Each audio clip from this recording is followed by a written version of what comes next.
সকালবেলা খেতে খেতে মাকে বলছিলাম আমি একটু বেরোবো, কাঁচরাপাড়া যাবো, কিছু কেনাকাটি আছে। এবার ভাইও বলছে যে আমাকেও নিয়ে যা, পুজোর কিছু জামা কিনবো। তাই বললাম যে ভালোই হয় একজন সাথে গেলে। আর আজকে টিকিট কাউন্টারে তো পড়েছিল জম্মের লাইন, মানে এত লাইন কেন পড়েছিল ভগবান জানে। আর যিনি টিকিট দিচ্ছিল তার হাত না প্রচণ্ড ঢিলা। তারপর তো ট্রেনে উঠে গেলাম, আর ট্রেনে উঠে বসার জায়গা পেলে নাকি আনন্দ লাগে। আর আমি হচ্ছে যেখানে জায়গা পাবো সেখানেই বসবো, মানে একটু ল্যাথখোর টাইপের।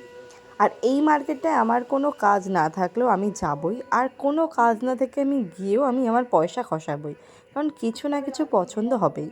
মেয়েদের ভাই কী জানি কেন জামা কাপড় জুতো সারাদিনের উপর এত ক্রেভিংস থাকে, আমি তো কিছুতেই পারি না নিজেকে কন্ট্রোল করতে।